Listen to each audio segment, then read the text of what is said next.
Hola, buenas tardes. Bienvenidos al cuarto, me parece, a la cuarta conversación que organizamos junto con el Museo Amparo y con Cádiz, relacionado con la exposición del Círculo que faltaba, que inaugurará eventualmente cuando salgamos de la pandemia en el museo. La sesión de hoy lleva por título Los cuerpos del desierto y para ello invité a Rometti Costales. Nos acompañará hoy Víctor Costales, que es una mitad del dúo Rometti Costales, que son, bueno, artistas. Víctor es ecuatoriano y Julia francesa. Y Víctor y Julia fueron los artistas que llevaron a cabo la segunda comisión que hicimos en el Museo de la Solidaridad Salvador Allende en Santiago de Chile, y con ellos también, bueno, ellos también fueron parte del segundo seminario que también se organizó en Chile en relación a precisamente a la comisión que ellos desarrollaron allá. Y este seminario lo concebí junto con Jorge Pavés, eh, que también nos acompaña hoy. Jorge es profesor en la Universidad Metropolitana de Ciencias de la Educación y es investigador asociado de la Universidad de Tarapacá, y también es autor del libro Laboratorios Etnográficos, los archivos de la antropología en Chile. Este segundo seminario, retomando un poco las conversaciones que hemos tenido en las últimas semanas, lo hicimos, digamos, tuvimos una sesión abierta que se hizo justamente con la Universidad de Tarapacá, y otras sesiones que fueron cerradas porque fue como un seminario itinerante. Entonces hicimos varias visitas y varios recorridos en el desierto de Atacama, visitando espacios como las salitreras de Humberstone, que nos permitían de alguna manera como experimentar e ilustrar de qué forma las crónicas políticas y sociales se pueden inscribir en el paisaje y también permean los espacios arquitectónicos que el paisaje alberga, ¿no?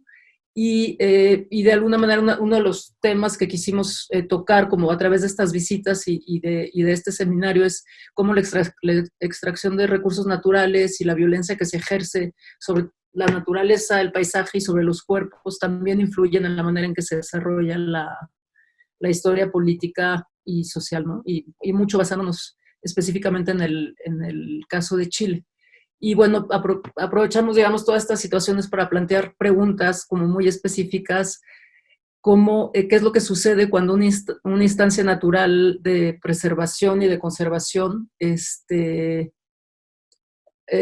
cómo se puede alterar, ¿no? Y cómo cuando se rompe el equilibrio natural de las cosas y las estructuras de poder desestabilizan el paisaje cultural, cómo todo esto puede afectar otra vez las narrativas que se presentan.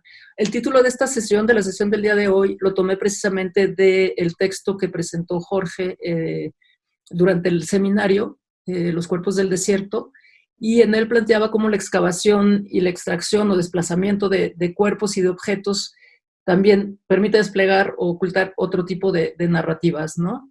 Y también lleva a cabo un análisis de cómo este tipo de hallazgos arqueológicos, digamos, pueden ser instrumentalizados con otros fines específicos. Creo que no quisiera decir mucho más ahora. No sé si, Jorge, quieres empezar bueno, retomar algunos de estos temas y hablarnos un poco de cómo abordaste estos temas en tu ponencia allá, y bueno, y esto que nos sirva como de tema para abrir la conversación después con Víctor también. Muy bien, ¿no? Gracias Magali por la invitación a esta conversación. Bueno, y por todo lo que ha sido la experiencia de este coloquio itinerante y ahora virtual. Primero itinerante y ahora virtual.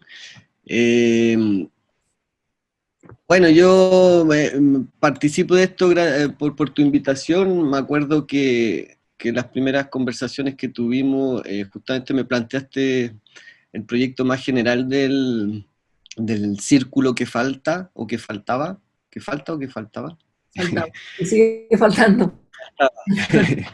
Ya llegará. Y, y bueno, y lo que podía aportar yo, que un poco el trabajo, todo el trabajo de investigación en que se basa en libros, laboratorios etnográficos, que es una exploración en los imaginarios antropológicos de lo que es tanto la disciplina como la nación o el nacionalismo chileno, ¿no? Y en particular dentro de ese libro tiene un lugar bastante relevante el desierto de Atacama como un espacio de disputas y de conflictos, de guerras, de colonización por parte del Estado chileno, y un poco el movimiento que propuse entre lo que es propiamente una historia de la antropología y el valor y uso que se le ha dado al desierto en esa historia y lo que ha sido la historia política más reciente. Eso es como lo que les planteé un poco en lo que fue el encuentro en Pisagua. Pisagua, para los televidentes, internautas, es un lugar muy aislado, es una caleta costera, un pueblo costero en el desierto de Atacama, que ha servido a lo largo del siglo XX como cárcel, como lugar de reclusión, como campo de concentración en las diferentes dictaduras que han acaecido sobre Chile desde los años 30 del siglo pasado. Y,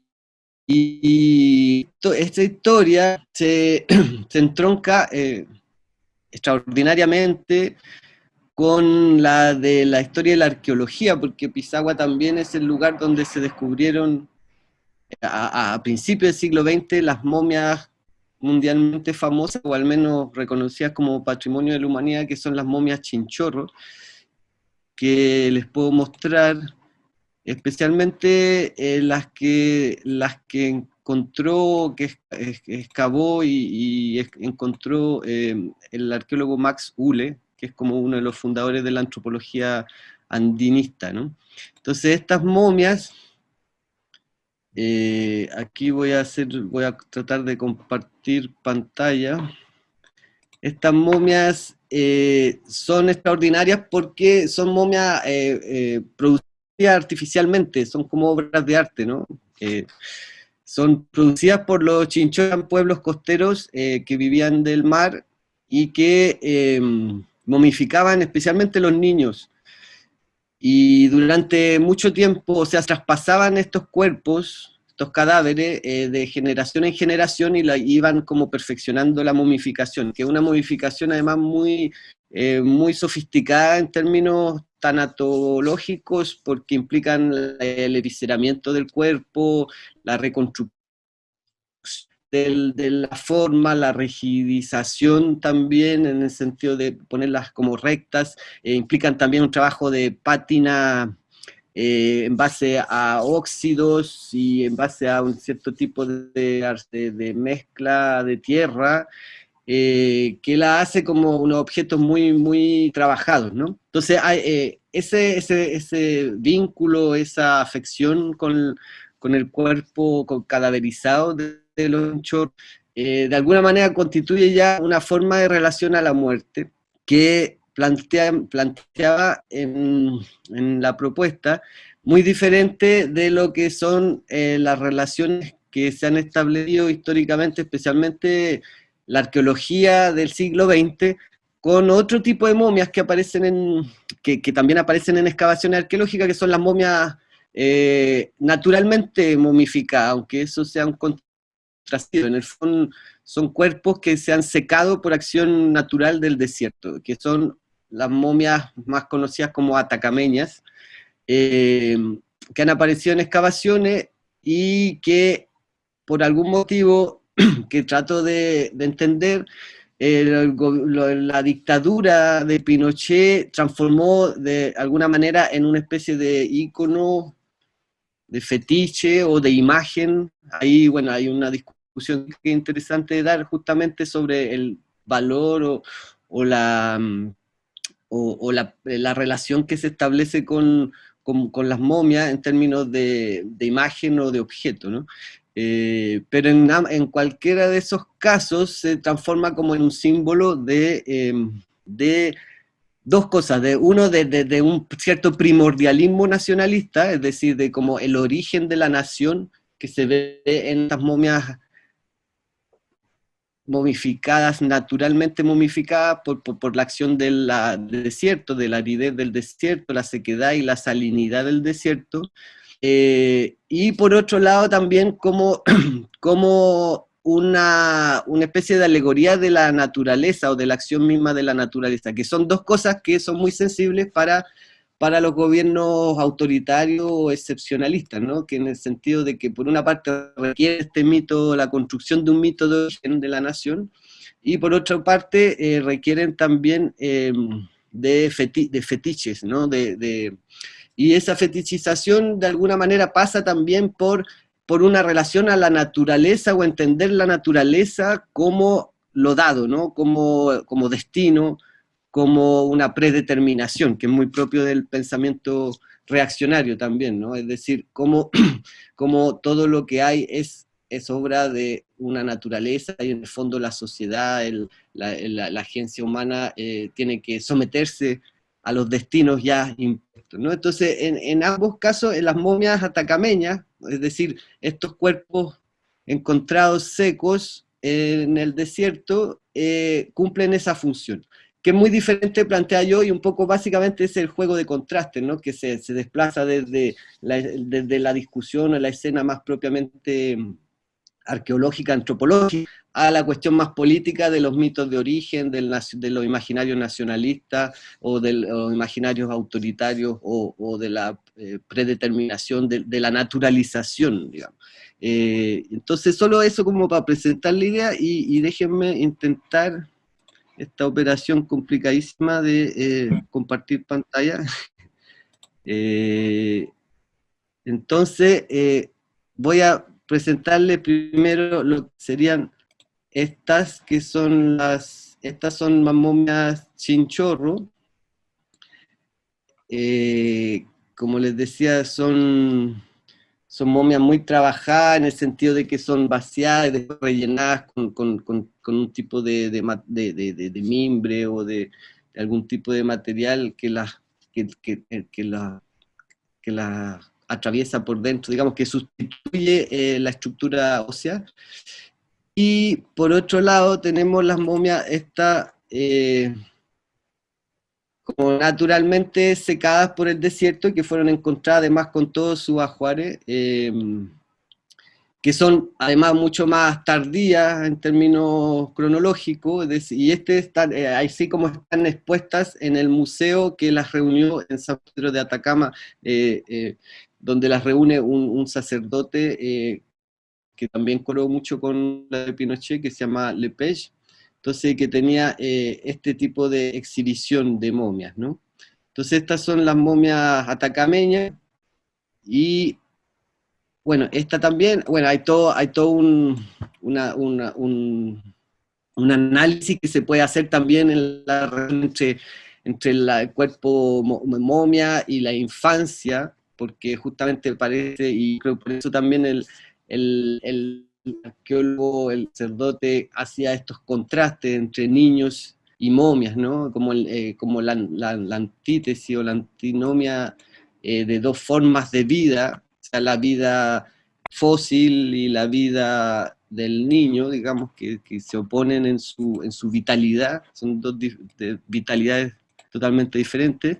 Y bueno, y esta otra imagen que también estuvo en toda la conversación, que tiene que ver con el hombre de cobre, que también es un cuerpo secado por la acción del desierto, pero que también adquiere con valor de icono, de fetiche, en la medida en que en este desierto es donde se descubren los yacimientos de cobre más importantes del mundo, o uno de los más importantes, y el lugar donde se encuentra a este sujeto, que era un minero, un minero prehispánico, al cual se le derrumba la mina encima, va también a ser hacer de Perdón alguna manera la interrupción, pero es que ¿sí? no ha cambiado la imagen. Sé que la querías mostrar, no sé si hay un pequeñito problema técnico ahí, pero no sé si puedes cambiar de imagen para que veamos ¿Qué precisamente. aparece?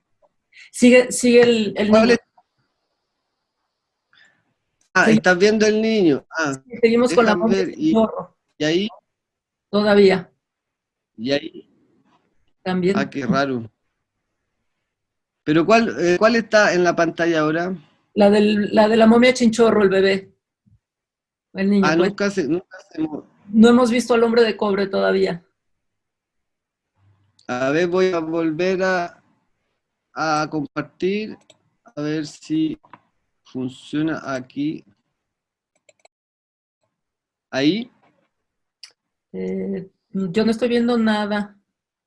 Ah, ya, ahora. Ya lo estamos viendo.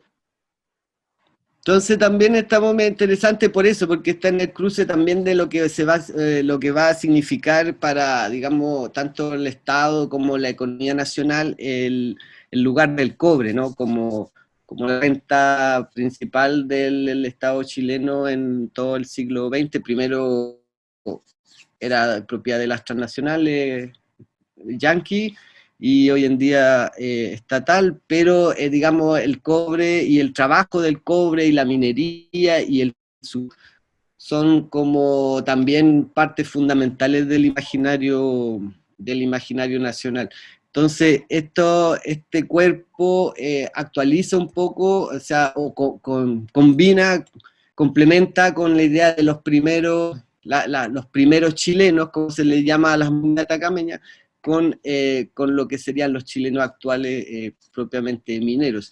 Y todo entonces contrasta bastante con lo que son las momias chinchorros, que justamente son obras, a diferencia, o son obras humanas, son artefactos, a diferencia de los otros que cadáveres que son secados por el desierto, ¿no? Cambio, y ahí ven la momia chinchorro, la momia bebé.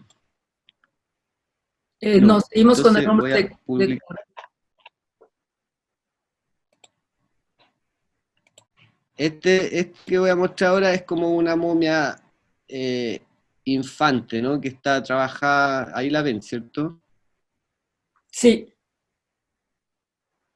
Que son, bueno, estas momias son bien alucinantes en el sentido de que son trabajadas durante siglos, o sea, los arqueólogos y los antropólogos físicos han mostrado que los pueblos chinchorros se heredaban estos cuerpos y los seguían trabajando y reparando y se los transmitían y además los cargaban sobre ellos porque eran pueblos itinerantes, es decir, bordeaban la costa de norte a sur y de sur a norte y andaban moviéndose con sus momias, ¿no? Entonces, bueno, eso es como son el juego de contraste y de imagen con las cuales trabajamos en la propuesta. me gustaría, creo que esto como que sienta perfectamente las bases, digamos, desde donde partimos, justo también nosotros en nuestra discusión, Víctor, Julia y yo, para empezar a trabajar en su comisión y tal cual decir, creo que tus textos para mí fueron como súper importantes. Me gustaría, antes de que siguiéramos, digamos, la conversación alrededor de la momificación de los cuerpos y de la manera precisamente en que interactúan con el paisaje y de la manera en que de alguna forma pautan también las posibles conversaciones que hay entre el mundo de los vivos y el mundo de los muertos.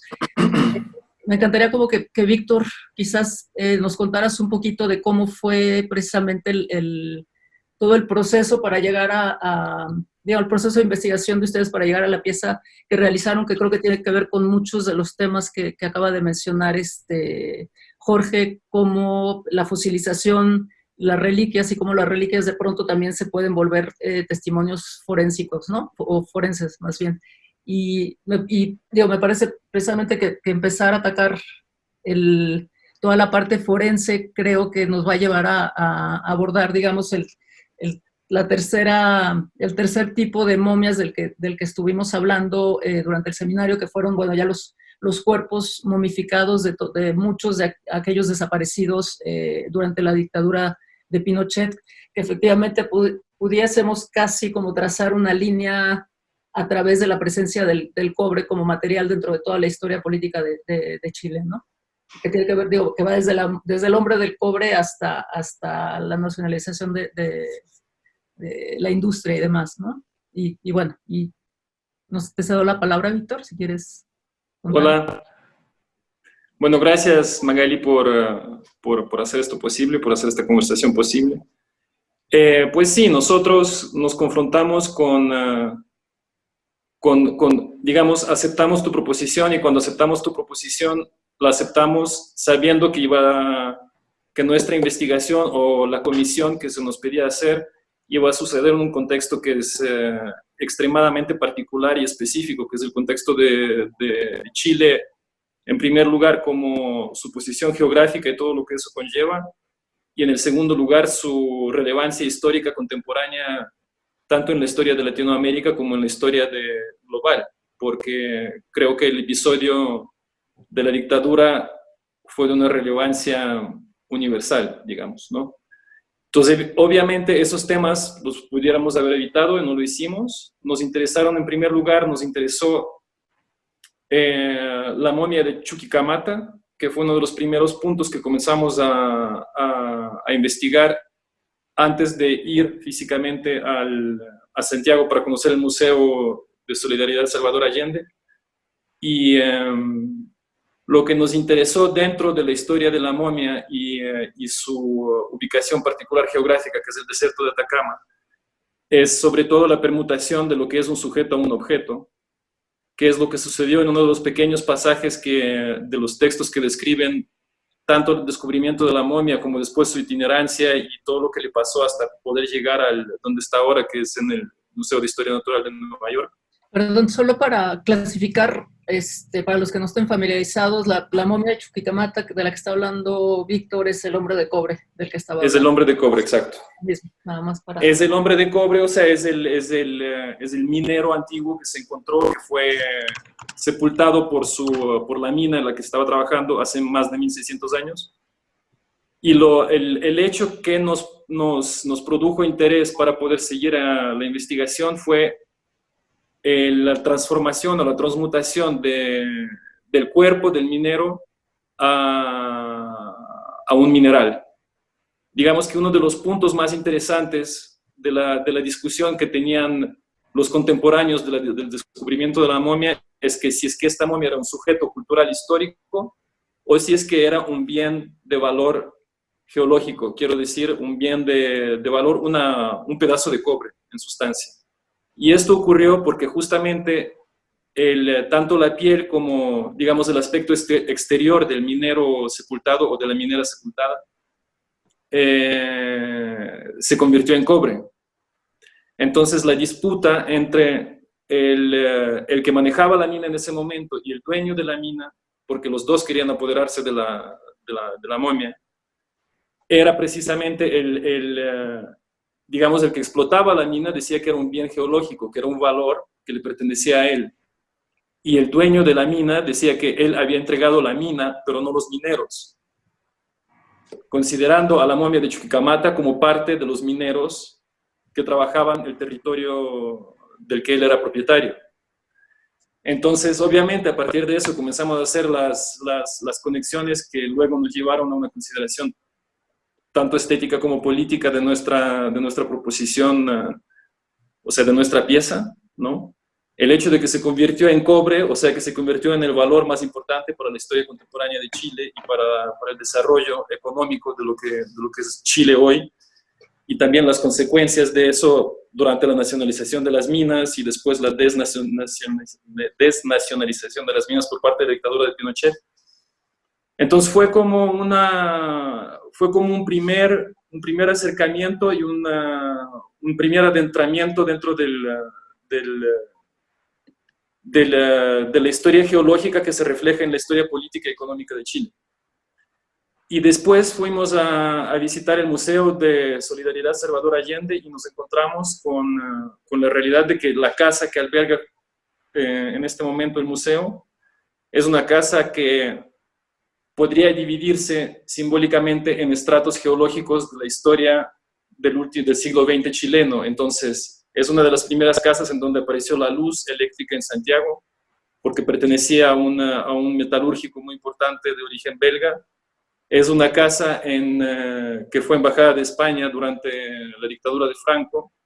Es una casa que pasó a ser uno de los centros culturales, digamos, que albergaba una de las manifestaciones culturales más importantes de la Universidad de Chile de finales de los años 60, inicios de los 70, justo antes de la dictadura. Pasó a ser después el centro de escucha de la CNI, o sea, el lugar donde se preservaban todas las conversaciones o por donde se escuchaban todas las conversaciones clandestinamente de los posibles opositores o de los posibles revolucionarios o la gente que estaba en contra del régimen de Pinochet. Y esa historia no anodina de la casa nos hizo pensar en la casa misma como el sujeto, objeto de lo que nosotros íbamos a proponer como obra. Y pues nada, finalmente eso es lo que ocurrió.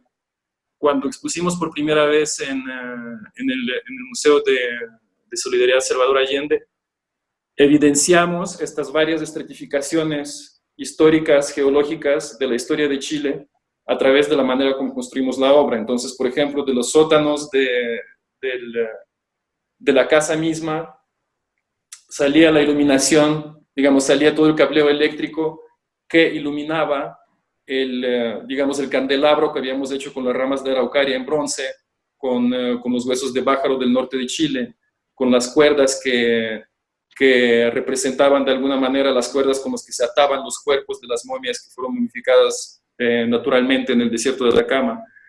Entonces, todos estos elementos hacían que la casa reflejara toda la historia contemporánea, tanto política como económica chilena, de una manera u otra.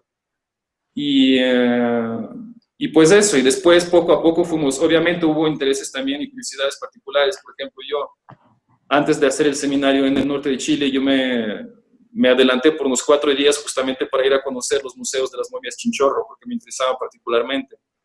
Y pues nada, y después la visita a Pisagua y todo lo que eso conlleva con los 19 cuerpos descubiertos de los asesinados extrajudicialmente por el régimen castrense, ¿no? Chileno. Entonces, eso es.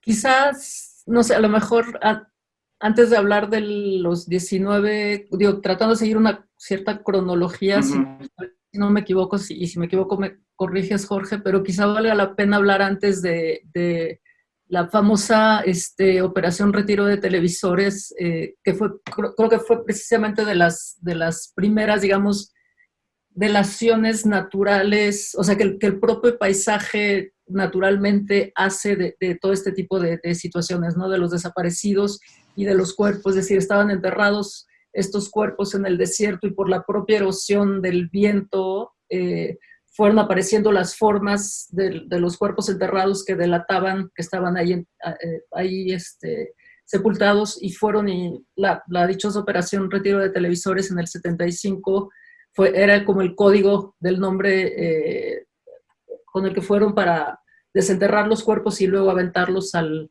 mar, ¿no? Que bueno, eso después se presta a otro tipo de historias que también tienen que ver como con toda esta situación. Sí, hay una... O sea, esos años son bien interesantes, son de hecho de los más activos de la dictadura en términos de conceptualizar su proyección. O sea, coinciden una serie de hechos que llevan a pensar que de alguna manera la visita que hace Pinochet a San Pedro de Atacama, al museo justamente donde están las momias atacameñas, como que de alguna manera Pinochet en persona y sus asesores se dan cuenta de los posibles efectos de justamente haber desaparecido, entre comillas, o sea, de haber inhumado clandestinamente los cuerpos de los asesinados, es que efectivamente se conservaban muy bien los cuerpos, y como la idea de la dictadura era desaparecer los cuerpos como evidencia, pero también como una forma de, ¿cómo se puede decir? Como una forma de desaparecer también del imaginario, ¿no? Y a la vez de deshumanizar, se puede decir, o de desocializar la relación de los vivos con los muertos, que es siempre una relación de duelo y de cuidado y de transmisión de una serie de afectos que se materializan justamente en torno a los cadáveres. Eso es como lo que ha visto la antropología en toda la cultura del mundo, ¿no? Esa relación de los vivos con los muertos a través de la materialidad del cadáver.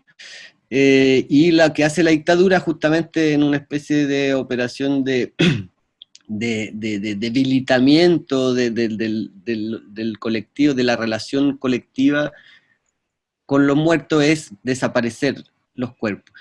Pero cuando Pinochet viaja a San Pedro de Atacama y se incurre en una atacameña, se da cuenta de que esa desaparición no era tan efectiva o eficiente en el desierto, y entonces, muy poco después, da una instrucción a todos los comandos militares de las regiones de exhumar los cadáveres y hacerlos desaparecer de forma más eficiente, ya sea tirándolos al mar, ya sea dinamitándolos.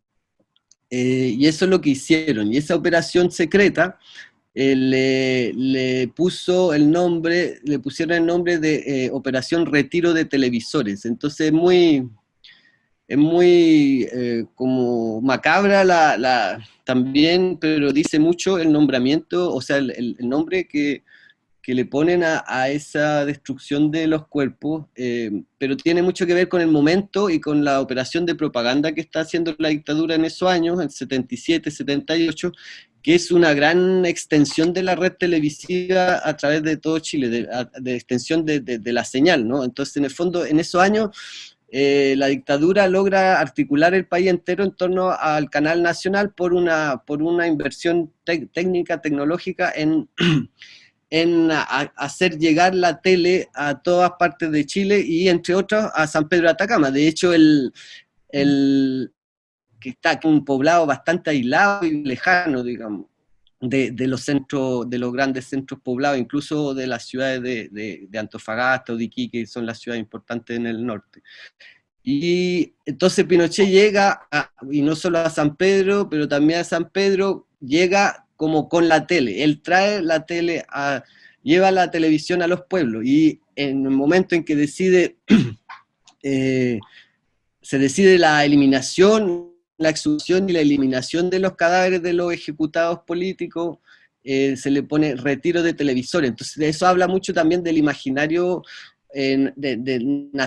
nacionalista de la dictadura, en el sentido de quién participa o no participa de la nación, tiene que ver con una mediación de la televisión, ¿cierto? Es como si tú no tienes tele, ya no eres parte de la nación, y por lo tanto, si tú le pones televisión a los cadáveres, en el fondo tú retiras los cadáveres, como retirarlos de la señal, ¿no? Eso es como, es como la operación que se realiza. Ahora, esta operación no es del todo eficiente tampoco, porque de hecho el año 90, o sea, recién terminado, cuando Pinochet entrega el poder el año 90, empiezan a aparecer estas fosas clandestinas, y una de ellas es justamente la de Pisagua, de la que hablaba Víctor, donde se encuentran 19 cadáveres inhumados en una fosa común. Y ese hallazgo, que tiene que ver además con ciertas voces que corrieron en esa época en que se dio el dato de que en el lugar donde podrían haber enterrado ciertas víctimas, en ese momento se encuentra esa fosa y es un hallazgo que genera mucha conmoción a nivel nacional, incluso por la expresión, por la posición y la expresión de estos cuerpos que de alguna manera muestran también el terror al que fueron sometidos al momento de la muerte, ¿no? Y esas fotos, esas imágenes también circularon profusamente en la prensa y generan entonces, contribuyen, entonces esta reaparición de los cadáveres o de los muertos también habla de cómo participan estos muertos en la coyuntura política, ¿no? Es decir, de alguna manera estos muertos vienen a como hablar una vez muertos, pero sin embargo vienen a participar del proceso de transición a la democracia, exponiendo la brutalidad con que son asesinados, ¿no? Ahí hay una cosa interesante que lo leí hace poco, un texto de una cineasta y teórica que se llama Ito Steyer, que habla que también trabajó mucho en la cosa de los desaparecidos de la dictadura franquista en España, y habla justamente de algo que tiene mucho sentido jurídico, que es esta situación del lugar en que se encuentran los detenidos desaparecidos, ¿no? Que no están ni muertos ni vivos, porque en el fondo mientras no se encuentre un cadáver no se termina de zanjar, de definir que están efectivamente muertos, y eso ella lo entiende o propone entenderlo un poco como con el experimento del gato de Schrödinger, que ese es como este famoso experimento también bien macabro, en que un gato que está encerrado en una caja y en el fondo tiene 50% de posibilidades de morir o 50% de vivir, pero mientras esté en la caja está en ambas cosas. En el fondo un gato se duplica en 2 gatos, porque cuando se abre la caja se va a saber si muere o vive con las mismas probabilidades. Y un poco, y ella lo plantea la misma situación con los detenidos desaparecidos, es decir, mientras no aparezcan, siguen siendo a la vez vivos y a la vez muertos, ¿no?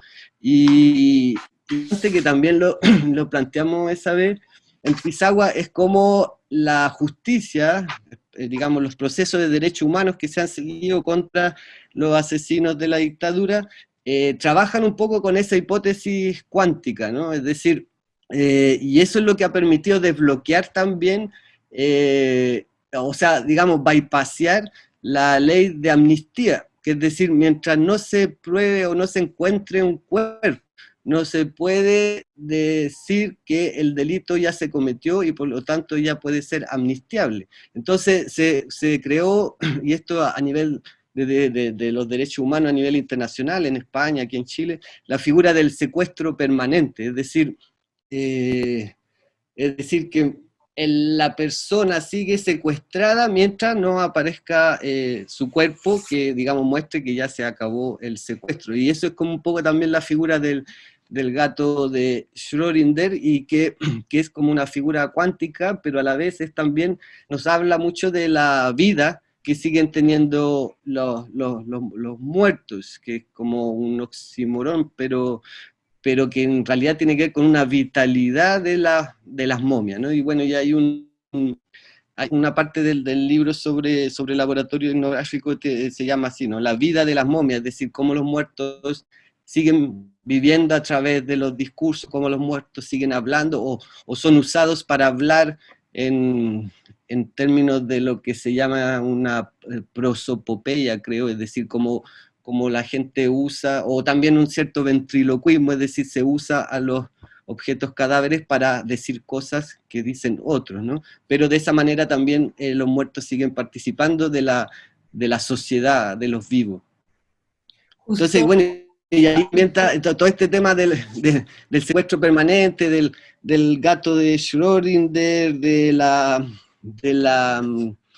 vida de las momias, tiene a su vez mucho que ver con la cuestión, con el problema de la televisión y de lo que se presentifica en la televisión como aparato justamente de construcción de una temporalidad lineal y de un presente permanente, que es un poco lo que el tipo de temporalidad homogénea y estatal que quiere producir la dictadura, entonces incluyendo o excluyendo de la sintonía, vamos a decir, ¿no? Entonces como que la dictadura construye una temporalidad que tiene que ver con una sintonía televisiva, entonces en la cual tú al momento en que quedas fuera, digamos, dejas de existir, y de alguna manera las momias que vuelven a aparecer, o las fosas que se abren donde aparecen los desaparecidos, vienen a interrumpir o a suspender esta especie de sintonía, de flujo presentificado o de una temporalidad lineal como la de la televisión de la dictadura. Justamente, digo, hablando, hace 3 semanas ya, yo creo, la sesión anterior con la que presentamos la película de Manuel Correa, La forma del presente, también se habló de justicia transicional precisamente, y también mencionó la figura del secuestro permanente, que creo que es como bastante reincidente en todos lados, y justo también había planteaba como otro matiz en torno a digamos, a la dicotomía entre víctima y victimario, que precisamente las madres de todos estos desaparecidos que estaban en busca de sus restos, etcétera, preferían utilizar el término sobreviviente, justamente para uno, no polarizar, y dos, también como no referirse a este tipo como de temporalidad, que sí limita mucho los casos, ¿no? Y también me recuerda, decir, creo que es algo que ha sido como muy recurrente en todas las sesiones, digamos, la primera sesión en donde Carla Saccagnini presentó su conferencia, performance alrededor de la figura de Tiradentes, y precisamente hablaba de cómo había pasado de ser mártir de ser un mártir nacional a ser un héroe nacional. También se hablaba de la figura de la muerte para siempre, ¿no? Y que tiene que ver con esto, ¿no? Con lo que dices, esta temporalidad o sea, la muerte para siempre en el caso específico de Tiradentes y de los traidores a la patria era el que los mataban, los desmembraban, y luego ya utilizaban cada miembro como una señal que iban poniendo en distintas locaciones geográficas, y obviamente eso tenía que ver también como con cierto matiz religioso, en donde ya una vez que estás muerto y descuartizado ya no tienes una segunda vida, ¿no? Que también creo que Dios nos dice mucho de este tipo de situaciones que son como muy, muy recurrentes. Y no sé si quieras agregar algo, Víctor, precisamente, es decir, creo que la idea yo también traigo esto a colación yo creo que el desmembramiento de los cuerpos está muy presente también en la pieza de ustedes, es decir, sí, por una parte la preservación del cuerpo completo del hombre de cobre, pero ustedes también utilizaron como de pronto... Sí, nos interesó mucho el gesto de las manos, ¿no? Justamente parte de la pieza es la repetición lo más fehaciente posible del gesto de las manos en las que se petrificó o se fosilizó la momia de Chuquicamata, el minero de hace 1600 años. Y justamente estaba leyendo el texto de Jorge, el texto del seminario, y me di cuenta que hay, pues es un poco una aproximación macabra, pero sin embargo se me hizo tan evidente que me gustaría permitirme leer un pasaje, si Jorge me lo permite, de su texto, respecto a cuando encontraron los 19 cadáveres de la fosa común de Pisagua. Y aquí está: la visión escalofriante de la imagen de los cuerpos se explica por motivos similares al impacto que habían producido las momias atacameñas de Lepage en los años 60. La aridez del desierto y la salinidad de la tierra y el aire marino conservaron en forma casi íntegra los cadáveres, sus ropas, amarras, vendas, heridas y sus expresiones faciales al momento de su muerte. Y aquí me parece que hay un gesto que es muy importante e interesante también como para el imaginario colectivo chileno y el horror colectivo respecto a los crímenes de la dictadura. El grito sordo de dolor del cadáver del obrero industrial y dirigente comunista Manuel Sangüesa se volvió un ícono de la violencia sufrida, la que lograba saltarse la mediación de los médicos forenses, especialistas en el desciframiento de las causas de muerte de los cadáveres. Su cuerpo, y especialmente su rostro, conseguía seguir hablando con su expresión muda, testificando en muerte contra sus verdugos, recordando a la vez las cualidades de orador carismático que demostró en vida.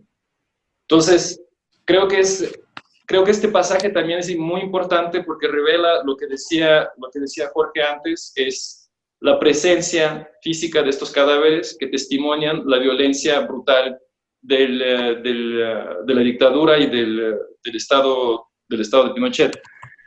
Y pues sí, me parece eso como esa labor del desierto, de la preservación de estos gestos mudos, me parece súper importante. No creo que los militares no se hayan dado cuenta de la labor del desierto y que de repente se dieron cuenta que faltaba humedad como para esconder los cuerpos. No creo que hayan sido tan tontos. Es que creo que simplemente la labor de la muerte que llevaban era tan sistemática, brutal y tan masiva que ni siquiera les dio tiempo de pensar de esconder esos cuerpos. Ya se dieron se dieron cuenta de eso un poco más tarde, me imagino, no sé.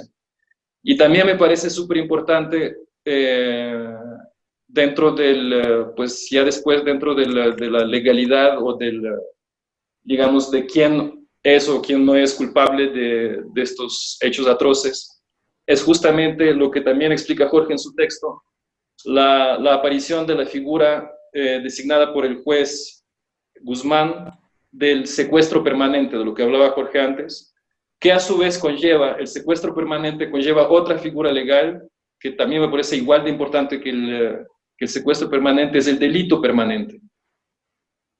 Eso quiere decir que hasta que los que cometieron el secuestro permanente van a seguir siendo criminales hasta no poder obtener justicia. Y creo que eso sigue siendo una realidad muy dolorosa de la etapa de la postdictadura en Chile. Sigue siendo un hecho. No hay justicia, ¿no? Entonces eso es lo que quería acatar, nada más. Perfecto. Pues no sé si quieran que abramos la conversación, si hay preguntas. Nada más recordarles que los que estén por Zoom pueden utilizar el chat para mandar preguntas si tienen alguna cuestión específica.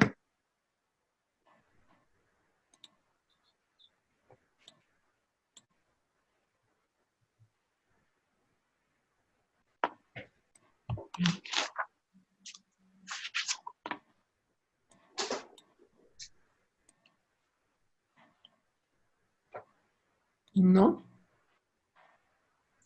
Bueno, pues no sé si alguno de ustedes quiere agregar algo. Es decir, creo que de ahorita, retomando un poco lo que decías, Víctor, y lo que estaba diciendo Jorge antes, es decir, creo que sí es muy, no sé si irónico sea la palabra, pero digo, realmente el hecho de que la propia naturaleza haya logrado preservar los cuerpos, específicamente el físico, y esa imagen que se volvió tan icónica casi como a manera de instantáneo, ¿no? Y es digo, y que obviamente no, más allá de que se haya reproducido la imagen de este cuerpo gritando y tal, pero cuando precisamente digamos, casi la consigna era borrar todo este imaginario, creo que eso es algo que también es como muy recurrente. Exacto. Y digo, nada más haciendo un poco de publicidad para la próxima sesión, dentro de 15 días, voy a tener una conversación con Alan Page, como para cerrar, digamos, todo el ciclo, y precisamente, digo, queremos como remontarnos otra vez un poco digamos, al origen de todas las pláticas, como con la figura de ahorita está hablando de Tiradentes y de zombie, la figura del zombie en la charla inicial de Carla, y cómo precisamente toda esta idea como del zombie al final el individuo se vuelve como toda una masa, digamos, pero toda la imagería visual es como muy importante, ¿no? Y queremos como abordar un poco el tema, la figura del zombie dentro del siglo XX, un poco dentro de la línea de la pandemia, ¿no? Y cómo siempre los últimos años como que digo, abordar desde ahí. Y precisamente una de las cosas ahora que hablaba con Alan, que creo que retomaremos en los próximos 15 días, es pensando en la pandemia de ahora, una de las partes difíciles es precisamente esta falta como de imagen, ¿no? Es decir, hay una amenaza permanente que antes era como la imagen del zombie con pedazos de carne que se les cae de la cara, etcétera. O en el caso de las momias, digo, es un efigie como muy fuerte y digo, precisamente cuáles son las consecuencias y cuál es la importancia de esta carencia de imagen, ¿no? Y esta falta de imagen dentro del imaginario social. Creo que había una pregunta, creo que apareció en algún momento hace unos 5 minutos alguien que estaba queriendo hacer una pregunta. Pues sí, Débora, creo, o algo así. Pero en el chat no estoy viendo nada. Uh-huh. No sé si... Yo vi que ahí dice que preguntan que piden mostrar la momia de Atacama. A ver, voy a hacer eso. Que es en realidad ya la vimos. Es esta, ¿no?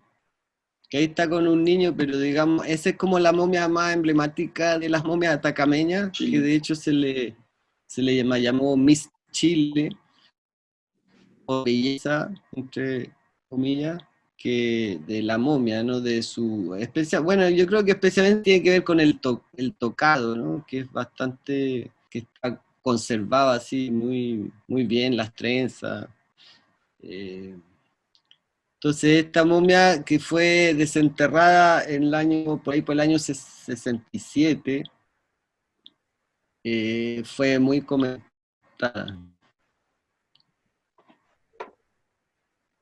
De hecho, yo no sé, bueno, ahí había que hacer un poco de especulación filológica, pero en Chile, durante el proceso revolucionario que se vivió con el advenimiento de la Unidad Popular y el gobierno de Allende, todo lo que fue esa campaña, bueno, hace un tiempo atrás ya se le decía a la derecha política, el término que se usa son los momios. Los momios, los reaccionarios, ¿no? Los que no quieren cambio social.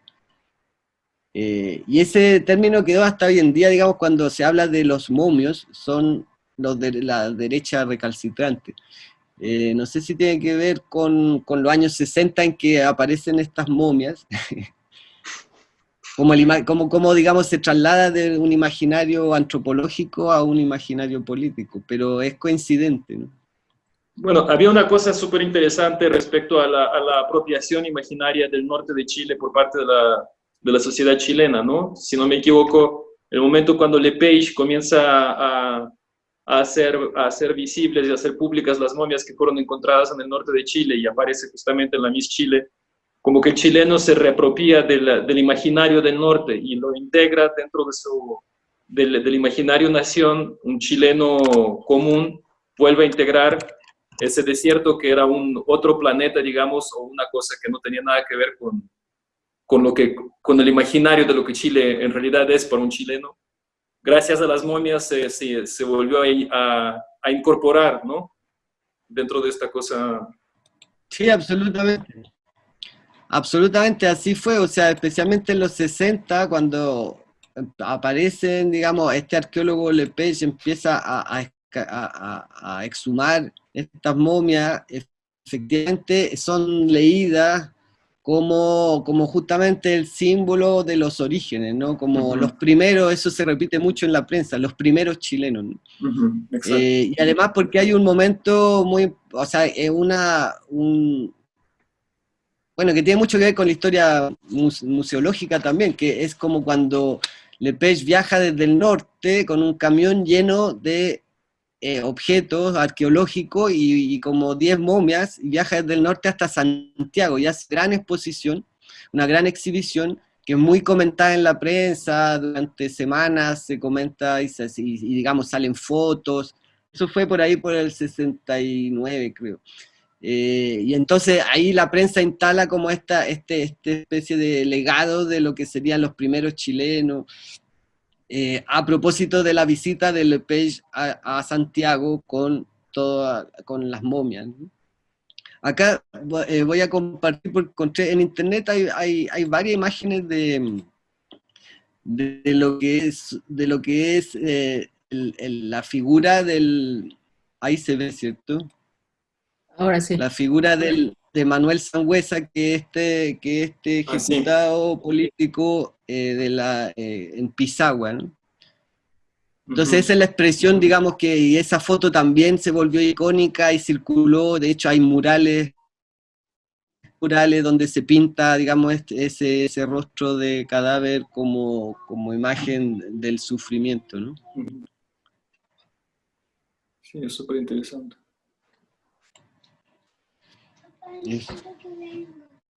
Un poquito, 5 minutos ya. Pues... Está llamando la... Está llamando la familia. Bueno, es que habría mucho que decir y mucho que hablar sobre... Es un tema, a mí me parece un tema completamente apasionante de las momias y cada vez que hablamos de eso, cada vez surgen nuevas inquietudes y nuevas relaciones que uno podría hacer, como por ejemplo, ¿por qué las momias del Atacama y no las momias que son mucho más antiguas y mucho más elaboradas, que son las de Chinchorro, las que permiten la aproximación del desierto hacia el imaginario colectivo chileno? De las Chinchorro, pues nunca habla nadie, ¿no? Más bien hablan de la Miss Chile, que es una momia, al mismo tiempo es una momia no artificial, digamos, por más que creo los que la enterraron sabían muy bien que este cuerpo iba a ser preservado, mientras que la sofisticación de artefacto de las momias de Chinchorro pasa por una tangente lateral, no es tan incisivo como las... Y a partir de eso, las momias o los cuerpos momificados de la violencia de dictadura, que es el ocultamiento o la dispersión de la historia, ¿no? El añantir la historia.